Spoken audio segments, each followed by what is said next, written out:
Quando nós idealizamos esse painel, a ideia era mostrar um pouco do preconceito que a mulher sofre no tiro. E, de repente, eu me vi numa situação que eu nunca tinha passado algum preconceito. Pensei, vou fazer um formulário, pedir para as atiradoras preencherem e vamos coletar dados.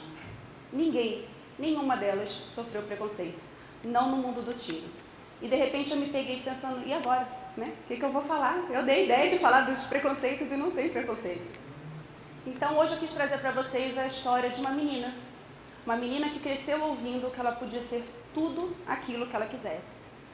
Essa menina também foi ensinada que ela deveria sonhar alto, porque sonhar pequeno e sonhar grande davam exatamente o mesmo trabalho. O que ia mudar ali seria apenas o seu esforço para alcançar o objetivo. E de tanto ouvir isso, ela foi lá e fez. Essa é a minha história, mas ela poderia facilmente ser a história de qualquer uma das meninas que apareceram ali no painel, rapidamente, porque a gente teve que dar uma acelerada no vídeo. Poderia ainda ser a história de Margaret Muldrow, que é a primeira mulher a subir num pódio olímpico, quando as mulheres sequer tinham uma categoria própria para competir. Poderia também ser a história de vocês, que hoje dividem comigo a responsabilidade de representar as damas do tiro. Categoria que vem crescendo cada vez mais ocupando seu espaço, num mundo que até bem pouco tempo atrás era predominantemente masculino. E mesmo sem eu conhecer a história de cada uma dessas mulheres, eu afirmo isso com absoluta certeza, porque elas, assim como eu, são. E para nós mulheres, a confiança para sermos aquilo que quisermos depende muito da nossa criação, de como que nós fomos incentivadas desde pequena. Eu não tenho absolutamente nada contra bonecas, preciso deixar isso muito claro. Tive muitas, adorava, cortava o cabelo de todas, era um desastre, inventava penteados novos, nunca dava certo. Mas vocês já pararam para perceber que mesmo hoje, em pleno século XXI, os brinquedos ditos de meninas continuam sendo aqueles que remetem a cuidado com a aparência, cuidado de casa, cuidado dos filhos. Não que isso seja uma coisa ruim, mas nós somos e podemos muito mais. E isso cabe a nós, mulheres, mostrarmos para os nossos filhos, para as nossas filhas, porque as meninas também precisam saber que elas podem ser tudo aquilo que elas quiserem. No esporte não é diferente. As meninas não crescem com arminhas na mão. E eu acho que talvez por isso ninguém veja o tiro como uma opção de esporte. Eu já tinha tirado outras vezes, meu padrasto ele era colecionador de armas, mas nunca pensei no tiro como uma opção. E se hoje a gente está aqui, né, meninas, é porque alguém lá atrás não aceitou ouvir, você não pode, isso não é para você, você não consegue. A atrevida, ela foi lá e fez. Essa poderia ser eu também, eu que cresci ouvindo que eu poderia ser tudo aquilo que eu quisesse. Eu que fui criada para sonhar grande. Não fossem os 2 séculos que nos separam. Eu nasci e cresci no Rio de Janeiro, cidade que eu sempre dizia que eu jamais largaria nem para morar na Europa. Mas, por ironia do destino, num congresso, na companhia da minha mãe, eu conheci aquele que hoje e há 15 anos, é o meu marido. Desse encontro resultou minha mudança do Rio, não para a Europa, mas para o Mato Grosso do Sul, quase igual. Uma cidadezinha do interior chamada Inocência. E de repente eu, que podia ser tudo aquilo que eu quisesse, que cresci em meio à arte e esportes, fiz de tudo, me vi numa cidade de 6 mil habitantes, contando com a zona rural, eu acho muito importante frisar, e que eu não tinha mais opção, nem advogada eu podia ser. Não que eu não pudesse, mas o meu marido era o único promotor da cidade. E ele jamais poderia atuar nos meus processos, o que acabaria dificultando ainda mais a prestação jurisdicional, que já é tão lenta, eu imagino que todos saibam disso.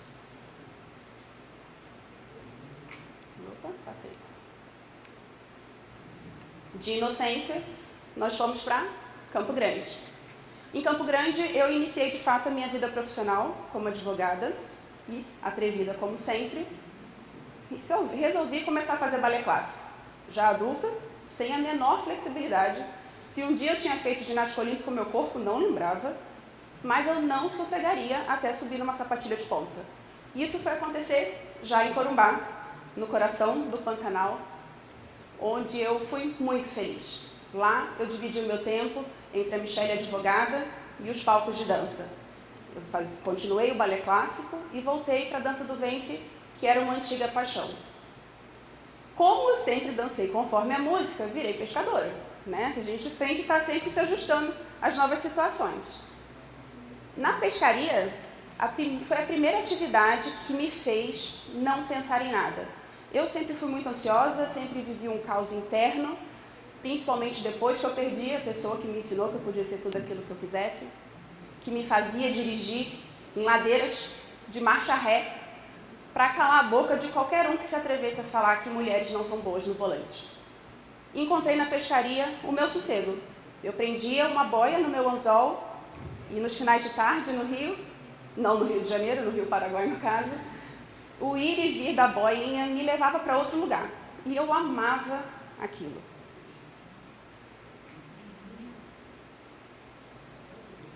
E por mais paradoxo que possa parecer, essa mesma sensação que eu tinha vendo a boia ir e vir, eu encontrei no tiro, que eu comecei já em Três Lagoas, depois de uma nova mudança, um reinício na vida profissional, uma dificuldade muito grande para me adaptar à nova realidade que a gente estaria vivendo ali, mas foi o que me trouxe o tiro. E, por incrível que pareça, em meio a estampidos e cheiro de pólvora, eu consegui ser transportada para aquele mesmo lugar que eu era transportada nas pescarias. Eu simplesmente, aqui, né, todas as façanhas, quando eu coloco o meu abafador entre o Are You Ready e o beep, que indica o início de uma pista, eu não escuto nada, além da minha respiração. Isso me traz paz. E as pessoas não entendem. As pessoas veem ainda o tiro como uma violência e que realmente não sabem aquilo que eles estão falando. No meu clube, as mulheres não são atiradoras, elas são aturadoras. E eu nunca entendi isso, porque são mulheres que estão sempre presentes, que viajam para acompanhar os maridos na competição, mas que por alguma razão não conseguem encarar as pistas, ou não querem. E daí veio a ideia de nós montarmos o primeiro curso pelo Beabá do Tiro, que foi o curso de manuseio e segurança, que, aliás, eu recomendo fortemente para todo mundo que tem uma arma de fogo em casa. Porque ter um equipamento desse e não ter segurança para manusear numa situação de confronto acaba te trazendo um perigo muito maior, né? Fizemos o curso para as meninas, todo mundo amou, chamaram amigas, familiares, pediram novas turmas, mas por alguma razão elas continuavam sem passar para o próximo degrau. Não sei se a correria do dia a dia, a maternidade, a pandemia, ou se elas simplesmente não cresceram com a confiança de ser aquilo que elas quiserem. O tiro, ele é um esporte que é difícil demais conciliar com a maternidade. Eu mesma precisei pausar, atirei grávida, enquanto meu cinto fechou. Parou de fechar, não dá, né? A gente deixou um pouco de lado, mas depois que meu filho nasceu, o Theo, o mesmo nome, foi difícil demais voltar. Porque voltar significava estar ausente, e isso para mim não era uma opção. Realmente dei uma parada, fui voltando aos poucos, treinando quase nada, praticamente treinando na pista já, mas também não larguei a atividade, né? De 2015, que foi quando eu comecei no tiro, para cá, a gente viveu muitos desafios, muitas foram as dificuldades. Nós tivemos um curso de mestrado, nesse meio do caminho, a maternidade, a pandemia e o que a gente está vivendo hoje. Essa mudança no cenário de forma drástica, em que nós temos sido alvos de ataques duros, críticas infundadas de pessoas que não têm a menor ideia de como que isso aqui funciona. Estamos sendo reduzidos a uma disputa ideológica partidária que não tem nada a ver com aquilo que a gente realmente representa. O tiro, ele é família, ele é inclusão, ele é camaradagem. Como eu disse, eu pratiquei vários esportes e eu nunca encontrei em nenhum outro a camaradagem que a gente vê no tiro. É um tipo de esporte em que os adversários se ajudam e que os adversários dão dicas uns para os outros na pista e que realmente torcem uns para os outros, porque ali a gente só quer ser melhor do que nós mesmos, ninguém está querendo passar por cima de ninguém.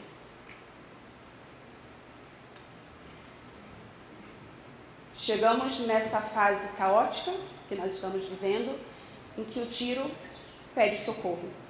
E cada um de nós que gosta desse esporte precisa se unir. A gente tem que mostrar o nosso lado da história. A gente tem que acabar com essas narrativas que são difundidas e que pessoas que não conhecem acreditam, né? Então, isso me fez, inclusive, sair dos bastidores. Eu estou com o beabá do tiro, né? Desde o começo, iniciou como um hobby do meu marido, acabou tomando uma outra proporção, mas eu sempre me mantive atrás das câmeras. Até que, nesse momento, eu me vejo quase que na obrigação de sair desses bastidores para mostrar o que realmente é o tiro, o que ele realmente representa, o que realmente ele pode fazer pelas pessoas. Ontem mesmo nós recebemos uma mensagem de um seguidor que contava que o filho nasceu com um problema em 10 vértebras, uma malformação.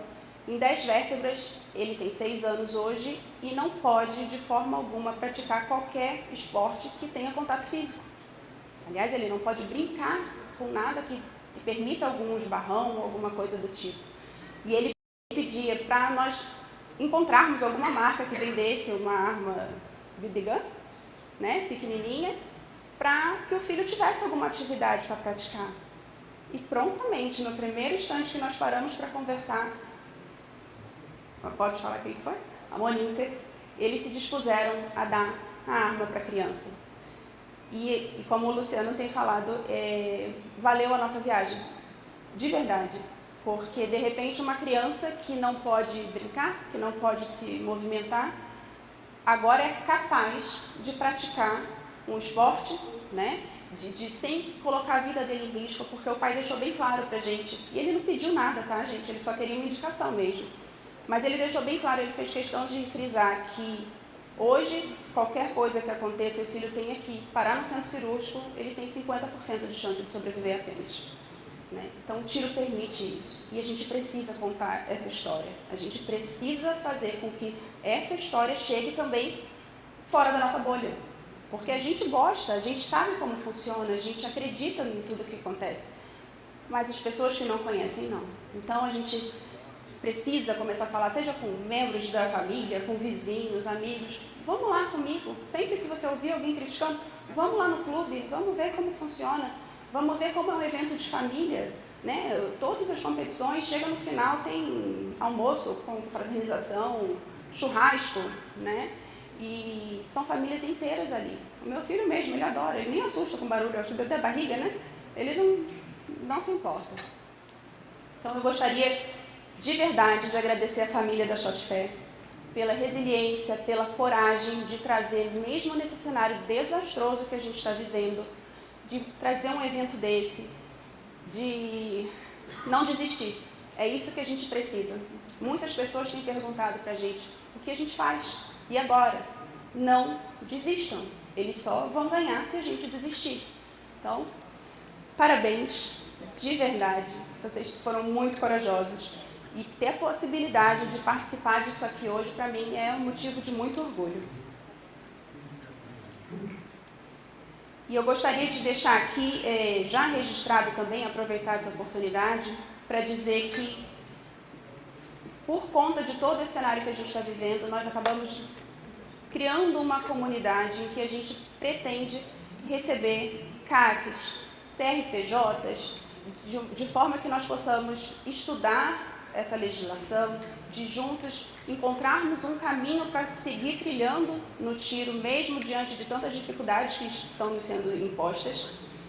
E isso sem a censura de rede social, sem se preocupar com o algoritmo, sem se preocupar quem que está nos ouvindo, se vão usar aquilo que a gente está falando como contra-inteligência, né, ou para falar, nossa, eles estão gostando disso, tem essa opção, vamos tirar deles também.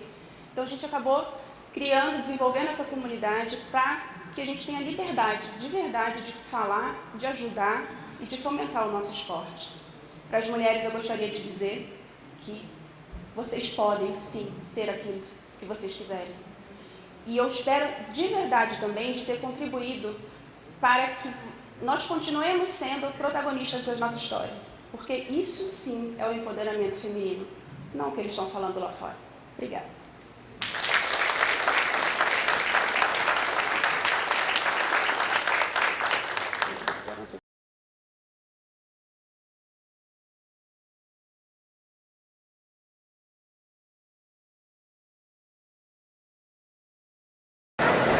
Fala galera, estamos aqui na Moninter, estou aqui com o Sandro. Fala oi pra turma. Salve pessoal. Eu recebi uma mensagem muito bacana hoje cedo e eu estava com uma missão de localizar um equipamento aqui. Eu não localizei o equipamento, eu consegui o equipamento com o Guerreiro Pedrinho. O Sandro vai estar mandando pra gente, tá? Pedrinho, fica tranquilo que o equipamento vai chegar na sua casa, tá? A gente vai pegar os dados do seu pai para fazer a aquisição dele corretamente, tá? A gente vai mandar direto para você, presente do Sandro, que sensibilizou com a história e vai garantir que você tenha condição de fazer seu treinamento com o seu equipamento aí, beleza? Jefferson, tá garantido aqui, tá? Um abraço pessoal, Pedrinho, aproveita o brinquedo, tá bom? Um abraço. Valeu!